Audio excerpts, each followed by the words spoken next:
ವಯಸ್ಸಾದವರಲ್ಲಿ urine pass ಮಾಡುವಂಥ ಸ್ಥಳದಲ್ಲೇ ಸಹ ಮೋಷನ್ ಪಾಸ್ ಆಗುತ್ತೆ ಅನ್ನೋ ಒಂದು ಸಮಸ್ಯೆ ಕೂಡ ಕೇಳ್ಪಡ್ತೇವೆ ನಾವು. ಇದನ್ನು ನಾವು ರೆಕ್ಟೋ ವೆಜೈನಲ್ ಫಿಸ್ಚುಲಾ ಅಥವಾ ರೆಕ್ಟೋ ಯುರೇಥ್ರಲ್ ಫಿಸ್ಚುಲಾ ಅಂತ ಹೇಳ್ತಾರೆ.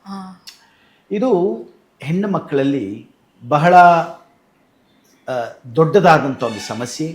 ಇದಕ್ಕೆ ಕಾರಣ ಹೆರಿಗೆ ಆಗ್ತಕ್ಕಂಥ ಸಮಯದಲ್ಲಿ ಮಗು ಹೊರಗಡೆ ಬರ್ತಿದ್ದಾಗ ಆ ಜನನದ ಒಂದು ದಾರಿಯಲ್ಲಿ ನಾವು ಬರ್ತ್ ಪ್ಯಾಸೇಜ್ ಏನಿರ್ತದ ವೆಜೈನ ಅದು ಹರಿದಾಗ it is torn it connects with the rectum, ಅಂದರೆ ಗುದನಾಳಕ್ಕೆ ಸಂಬಂಧವಾಗ್ತದ, ಅಲ್ಲಿ ಒಂದು ನಾಲಿ ಆಗ್ತದ. ಅದನ್ನು ಹೆಣ್ಮಕ್ಳು ಹೇಳ್ಕೊಳ್ಳಿಕ್ಕೆ ಅವ್ರಿಗೆ ಬಹಳ ಮುಜುಗರವಾಗ್ತದ, ಅದನ್ನು ಹೇಳ್ಕೊಳ್ಳೋದಿಲ್ಲ. ಸೊ ಅದನ್ನು ಸರಿಪಡಿಸ್ತಕ್ಕಂಥದ್ದು it is one of our specialities. ಹಾಗಾಗಿ ಇದನ್ನು ಫಿಸ್ಚುಲಾ ಅಂತ ಹೇಳ್ತೇವೆ. ಇದು ಹೆರಿಗೆ ಆದಮೇಲೆ ಆಗ್ತದ.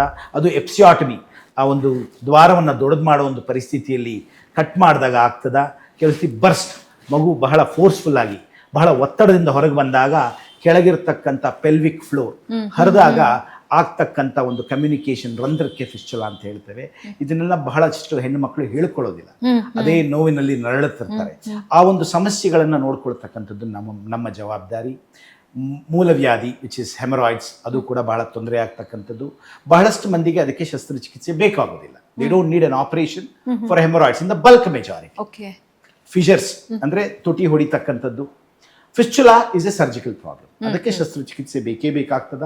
ಬಹಳಷ್ಟು ಸಾರಿ ಫಿಷರ್ಸ್ಗೆ ಮತ್ತು ಹೆಮರಾಯ್ಡ್ಸ್ಗೆ ಶಸ್ತ್ರಚಿಕಿತ್ಸೆ ಬೇಕಾಗುವುದಿಲ್ಲ. ಜೊತೆಗೆ ಆ ಒಂದು ದ್ವಾರವನ್ನು ಸರಿಯಾದ ಸಮಯಕ್ಕೆ ತೆರೀತಕ್ಕಂಥದ್ದು, ಮುಚ್ಚತಕ್ಕಂಥದ್ದು ಕೋಆರ್ಡಿನೇಷನ್ ಇರುವುದಿಲ್ಲ ಬಹಳಷ್ಟು ಹೆಣ್ಣು ಮಕ್ಕಳಿಗೂ ಮತ್ತು ಗಂಡು ಮಕ್ಕಳಿಗೆ.